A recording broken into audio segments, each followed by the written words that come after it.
Hello दोस्तों। आज हम लालपान की बेगम कहानी से कुछ प्रश्नों को देखेंगे। इसका लेखक है फणसरनाथ रेणु। आज का पहला प्रश्न है, लालपान की बेगम कहानी का प्रकाशन वर्ष क्या है? लालपान की बेगम कहानी का प्रकाशन वर्ष है 1957।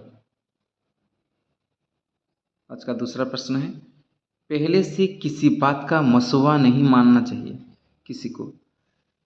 भगवान ने मन सुबह तोड़ दिया, उसको सबसे पहले भगवान से पूछना है, यह किस चूक का फल दे रहे हैं भोले बाबा। प्रस्तुत कथन किस कहानी से अवतरित है? यह कथन लालपान की बेगम कहानी से अवतरित है। रेणु की कौन सी कहानी नारी तथा स्त्री सशक्तिकरण को मिसाल पेश करती है? तीसरी कसम, पंचलाइट, पहलवान की ढोलक, लालपान की बेगम। इसका सही आंसर है लालपान की बेगम। रेणु की लालपान की बेगम कहानी स्त्री सशक्तिकरण को मिसाल पेश करती है। प्रकाशन वर्ष के अनुसार रेणु की कहानी संग्रह का सही क्रम क्या है? ठुमरी, अग्निखोर, एक श्रावणी दोपहर की धूप, अच्छे आदमी। पहला हुआ ठुमरी, उसके बाद है अग्निखोर, तीसरा है एक श्रावणी दोपहर की धूप और चौथा है अच्छे आदमी। तो सीरियल सही है, ABCD होगा। इसका सही आंसर है ABCD, एक क्रम में ही है। लालपान की बेगम कहानी के आधार पर कौन सा असत्य है? इसमें असत्य कौन सा है? इस कहानी का मुख्य पात्र बिरजू है, ये असत्य है क्योंकि इस कहानी का मुख्य पात्र बिरजू की माँ है। बिरजू की माँ दबंग महिला है, ये तो सही है। बिरजू के पिता मजदूरी करके किसी तरह से परिवार का गुजर बसर कर देते, ये भी सही है। बिरजू की माँ एक आधुनिक महिला है जो समाज और परिवार में तारतम्य बनाते हुए सबको साथ लेकर चलती है, ये भी सही है। तो लालपान की बेगम कहानी के आधार पर असत्य है ये वाला। इस कहानी का मुख्य पात्र बिरजू है, ये असत्य है। साला लाठ मार के लंगड़ी बनाएगा पुतोह को, कथन किस पात्र का है? बिरजू की माँ, बिरजू के पिता, जंगी लालेना। इसका सही उत्तर है बिरजू के पिता।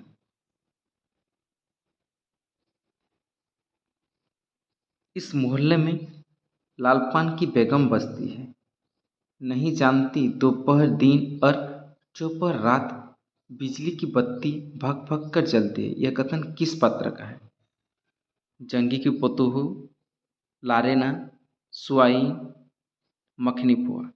यह कथन है जंगी की पुतोह का। मुझे क्यों मारती है? ए सहुआइन जल्दी से सौदा नहीं देती, यह कथन किस पात्र का है? यह कथन चंपिया का है। सूरज भगवान डूब गए, दिया बत्ती की बेला हो गई, अभी तक गाड़ी, यह कथन किस पात्र का है? यह कथन है बीजू की माँ की। बीजू का बाप गाड़ी लेने कहाँ गया था? बीजू का बाप गाड़ी लेने मालदहिया टोली पर गया था, ये वाला सही है। अगला प्रश्न है, आज सुबह से दोपहर तक किसी न किसी बहाने किसी ने 18 बार बैलगाड़ी पर नाच देखने की चर्चा छेड़ी है। बिरजू की माँ, लारेना, सुआई, मखनी फुआ। इसका सही आंसर है बिरजू की माँ। हम लोग नाच देखने नहीं जाएंगे, गांव में एक पंछी भी नहीं है, यह कथन किस पात्र का है? यह कथन है बिरजू का।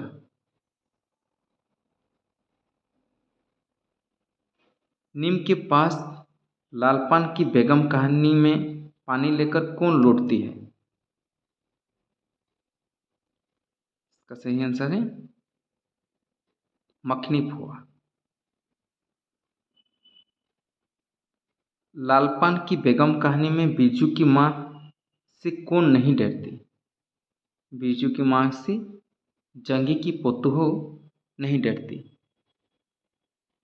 कौन बिल्ली की तरह होले होले पाँव से टट्टी के छेद से झांक आई। सहाँ मैया गाड़ी भी है। यह कथन किस पात्र का है? यह कथन है चंपिया का।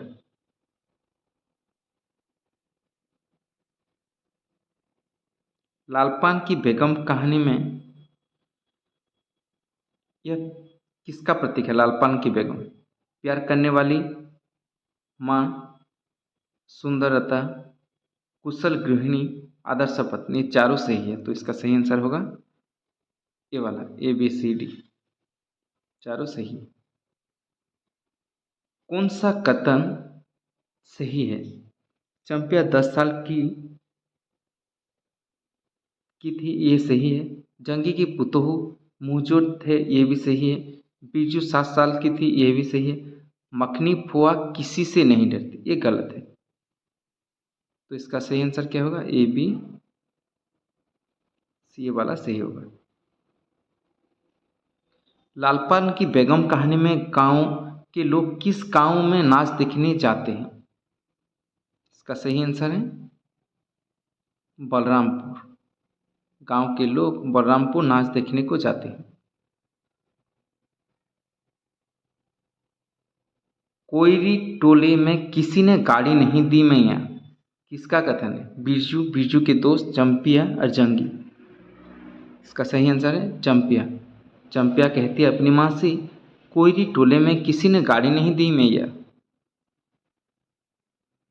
20वां प्रश्न है, कौन सा कथन सही है? लालपान की बेगम कहानी की मुख्य पात्र बिरजू की माँ है, ये सही है। बड़ा बेटा घर जलाने की धमकी देता है, ये भी सही है। यह कहानी भावात्मक और काव्यात्मक शैली में लिखी गई, ये भी सही है। यह कहानी 1957 ईस्वी में प्रकाशित हुई, ये भी सही है। तो चारों सही है। इसका सही आंसर होगा ये वाला ABCD, चारों सही है। लालपान की बेगम कहानी की शुरुआत किस पंक्ति से हुई? क्यों बिरजू की माँ नाच देखने नहीं जाएगी क्या? बिरजू की माँ शकरकंदी उबालकर बैठी मन ही मन कूद रही थी। चंपिया से सिर पर चुड़ैल मंडा रही थी। बेल अब अपने घर है। इसका सही आंसर है ये वाला। बिरजू की माँ नाच देखने नहीं जाएगी क्या, यह है पहली पंक्ति। जरा देखो इस बिरजू की माँ को, 4 मन पाट का पैसा क्या हुआ, धरती पर पाँव ही नहीं पड़ते। कथन किस पात्र का है? ये कथन है मखनी फुआ का।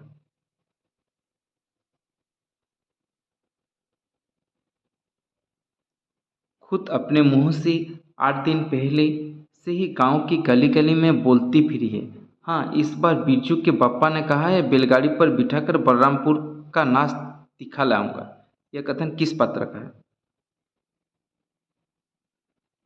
यह कथन है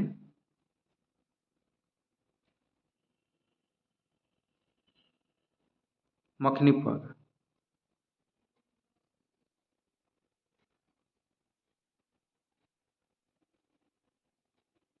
कौन सा कथन सही है?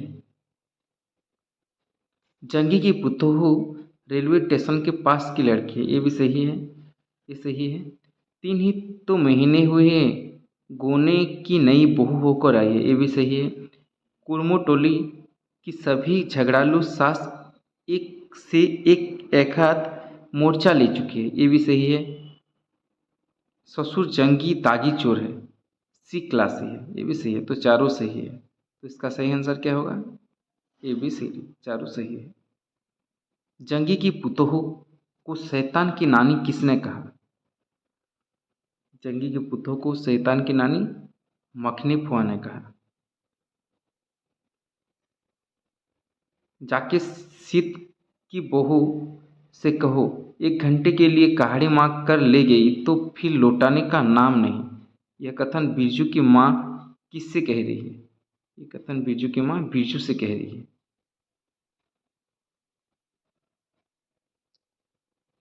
अभी बउआ टोले की गाड़ियां नाच देखने जा रही थी। यह कथन किसने किससे कह रही है? बीजू ने चंपिया से कह रही है।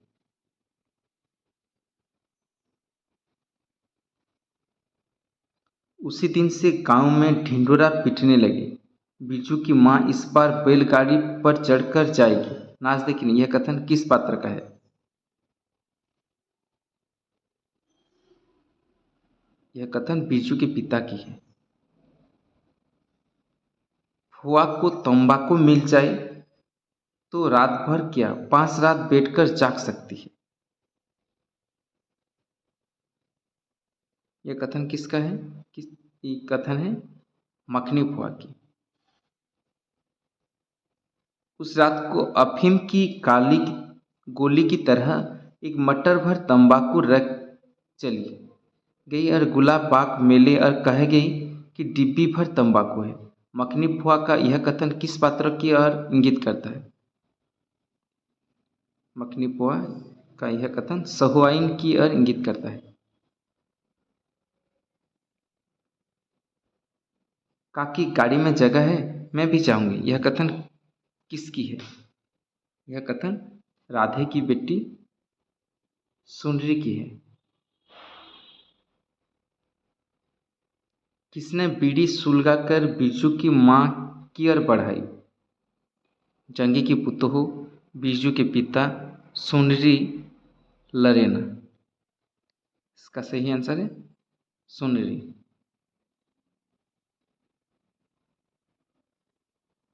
बेस्कोप की गीत गाना जानती है? जंगी की पुतोहू, सुनरी, बीजू के पिता, चंपिया।